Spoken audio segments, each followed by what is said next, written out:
कि आज जो है लोग लोकतंत्र की बात कर रहे हैं, संविधान की बात कर रहे हैं। राहुल गांधी विदेश में जाकर जो है संविधान के लिए लंबी लंबी बातें कर रहे हैं और भारत सरकार के खिलाफ जो है अनर्गल बयानबाजी करते हैं।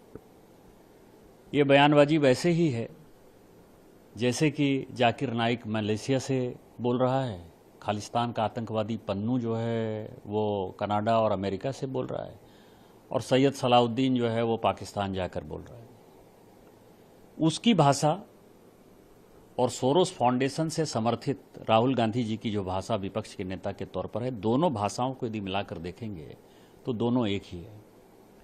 लेकिन मेरा कांग्रेस से सवाल है कि आप जिस संविधान की दुहाई दे रहे हो, 1975 में राजमाता सिंधिया जो बीजेपी की संस्थापक सदस्य थी, ग्वालियर राजघराने की महारानी थी, और मुझे लगता है कि आज भी ग्वालियर में जो है महारानी सिंधिया के बारे में जो है सभी लोग अच्छा ही बोलते हैं। मतलब वो लगातार जब चुनाव, इवन जब लोकतंत्र आ गया और चुनाव लड़ती रही, तो कोई चुनाव ऐसा नहीं है कि राजमाता सिंधिया चुनाव हारी। तो इसका मतलब जनता के बीच में उनकी लोकप्रियता बहुत है, उन्होंने लोगों के लिए बहुत किया। उनको केवल इसीलिए कि वो भारतीय जनसंघ का, जो पहले भारतीय जनता पार्टी का पहला रूप था, भारतीय जनसंघ की वो नेता थी, आपने उनको कैद कर लिया। उनके यहाँ इनकम टैक्स के रेड हो गए। उनके यहाँ इनकम टैक्स के रेड जो है, आप समझिए कि उनके यहाँ और जयपुर राजघराने के यहाँ महारानी गायत्री देवी के यहाँ, क्योंकि उनकी सुंदरता से उनको परेशानी थी, दोनों को तिहाड़ जेल में बंद कर दिया। और कहाँ फांसी की कोठी है जहाँ की बाथरूम की भी सुविधा नहीं है। आप महिला की बात करते हो, महिला अधिकार की बात करते हो, दो सभ्य महिलाएं जो कि एक ग्वालियर राजघराने की महारानी थी, भारतीय जनता पार्टी की बड़ी नेता थी, दूसरी गायत्री देवी थी जिनके पति बड़े थे, जिनके बेटे कर्नल भवानी सिंह जो है वो महावीर चक्र मिला था उनको, सैनिक थे। आपने उनको फांसी की कोठी में तिहाड़ जेल में बंद कर दिया जहां की बाथरूम तक की सुविधा नहीं थी। इतना ही नहीं, आज वांगचुक की बात कर रहे हो, बड़ा हल्ला हंगामा हो रहा है, इन्वेस्टिगेशन चल रहा है, इतने लोग हत्या में मारे गए लद्दाख में।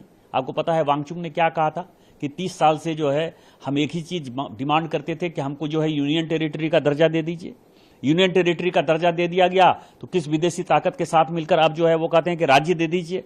मतलब एक नई बात, 30 साल में किसी ने, कांग्रेस ने कुछ नहीं किया।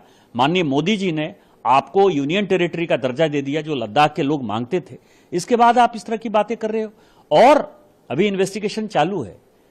लेकिन आपने तो एक पत्र लिखने के चक्कर में, एक केवल चिट्ठी लिखी थी। भीमसेन सच्चर बहुत बड़े स्वतंत्रता सेनानी थे, आंध्र प्रदेश के गवर्नर भी रहे।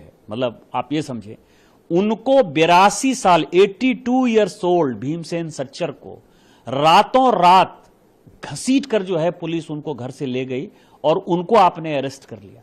आप लोकतंत्र की बात करते हो। तो मुझे लगता है कि कांग्रेस को पूरे देश भर से माफी मांगनी चाहिए। और मेरा भारत सरकार से डिमांड यह है कि राहुल गांधी जी चूंकि डिप्लोमेटिक पासपोर्ट का यूज करते हैं, राजनयिक पासपोर्ट का यूज करते हैं, उसके एक नियम है। हम जहां जाते हैं, मैं खुद से 2009 से जब मैं सांसद हूं, कोई करता है नहीं करता है मुझे नहीं पता, लेकिन मेरी जो अथॉरिटी है, मैं पॉलिटिकल क्लियरेंस एमईए से लेता हूं जब मैं प्राइवेट दौरे पर भी जाता हूं।